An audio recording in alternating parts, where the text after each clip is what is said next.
মানে গরুর মাংস দিয়ে কিছু করা, তাই আজ থাকছে জনপ্রিয় কাচ্চি বিরিয়ানি গরুর মাংস দিয়ে। চলুন কিভাবে তৈরি করেছি দেখে আসি। যা যা প্রয়োজন, এখানে আমি গরুর মাংস 1 কেজি নিয়েছি। আমি এরকম করে রেগুলার কাট করে নিয়েছি।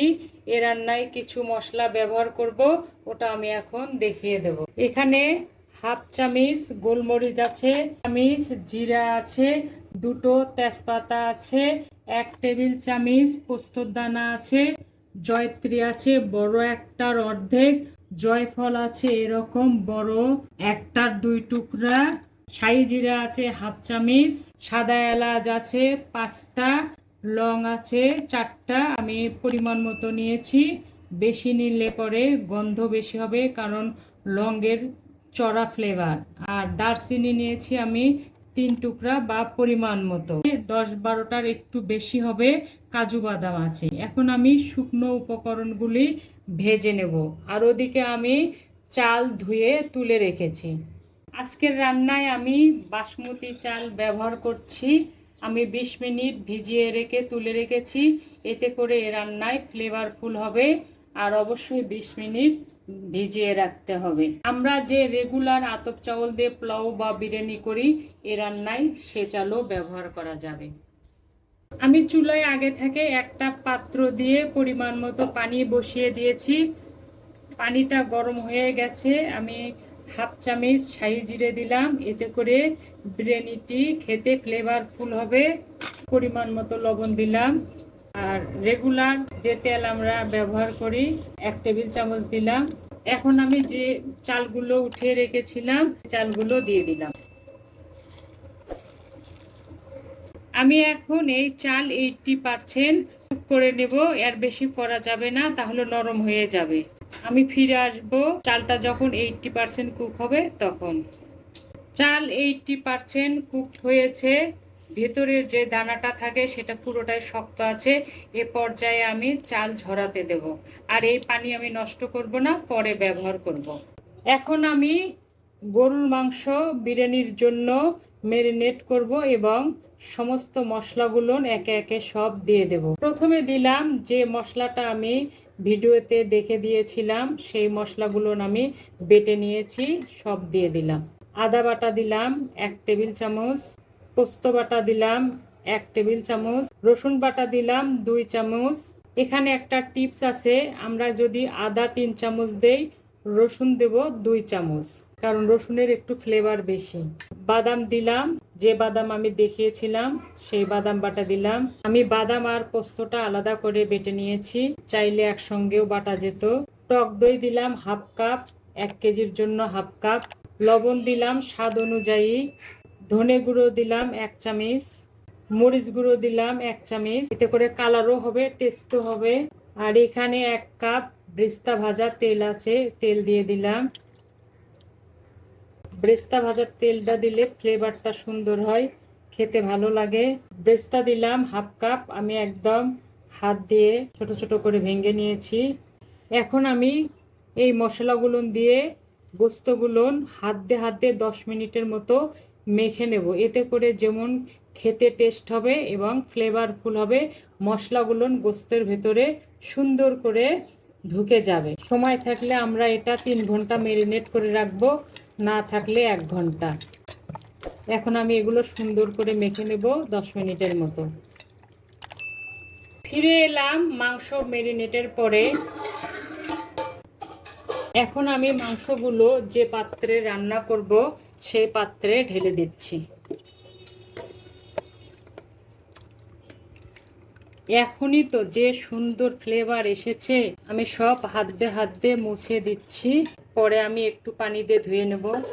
এখন মাংসগুলো সুন্দর করে বিছিয়ে দেব, যেন সব জায়গায় তাপ লাগে, এভাবে বিছিয়ে দিলাম বা দিতে হবে। এখন আমি আগে থেকে আলুগুলো হলুদ আর লবণ দিয়ে ভেজে রেখেছিলাম, আলুগুলো দিয়ে দিলাম। বিরিয়ানির জন্য যে বাসমতি চাল সিদ্ধ করে নিয়েছিলাম সেই ভাত এখন আমি দিয়ে দিলাম। সমান করে দিতে হবে।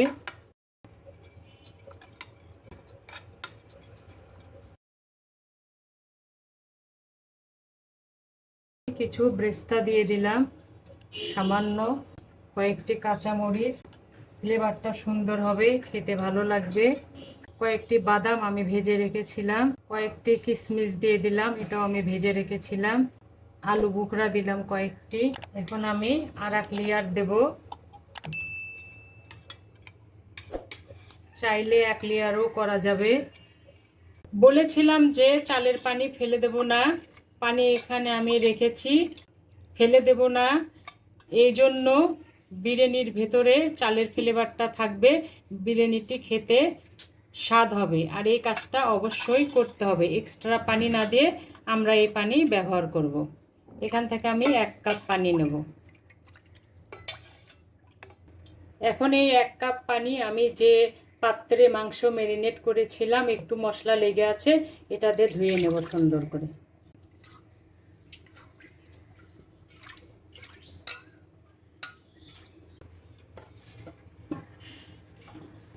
আর এই বিরিয়ানিতে দুধ দিতে হয়, সেটা গরুর দুধ হলে ঘন 1 কাপ, আর পাউডারের দুধ হলে 1/2 কাপ দিয়ে 1 কাপ পানি, যে পানিটা আমি নিয়েছিলাম সেই পানি দিয়ে দুধটা এখন আমি গুলিয়ে নেব।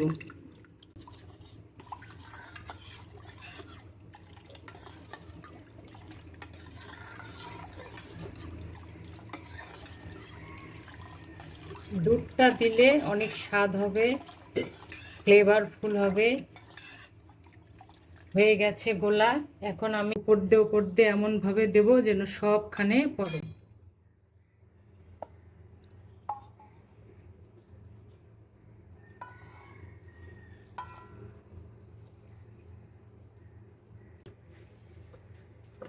সামান্য একটু ব্রেস্তা দিলাম, সামান্য একটু রং দিলাম, বাদাম দিচ্ছি, ভেজে রাখা বাদাম, আলু বোখরা দিলাম, 1.5 চামচ ঘি দিলাম, আপনারা চাইলে একটু বেশিও দিতে পারেন। এখন আমি মুখটা বন্ধ করে দেব।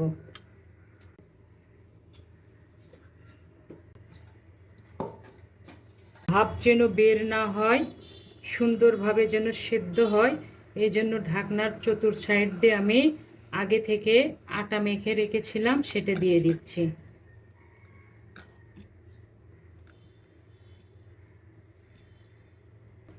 ঢাকনাটা আমি চতুর সাইড দিয়ে আটা দিয়ে বন্ধ করে দিয়েছি। এখন আমি এই ছিদ্রটা একটু পেপার দিয়ে বন্ধ করে দিলাম। এখন আগে থেকে আমি চুলায় তাওয়া বসিয়ে দিয়েছি, কারণ কাচ্চি বিরিয়ানি করতে গেলে পাতিলের নিচের স্তরটা বেশি মোটা হতে হয়, তো আমার এই স্তরটা অত মোটা না, ওই জন্য আমি তাওয়া বসিয়ে দিয়েছি, এটা খুব পাতলা। এখন আমি চুলায় চলে যাব, তাওয়ার উপরে দিয়ে দিচ্ছি চুলায়।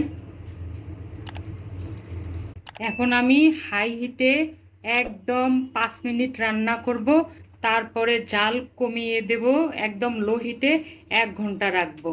তো হাই হিট দিয়ে দিলাম। 1 ঘন্টা পর আমি ফিরে আসব। 1 ঘন্টা পরে ফিরে এলাম। এখন আমি আস্তে আস্তে এই আটাগুলো খুলে নেব, প্রচুর শক্ত হয়েছে।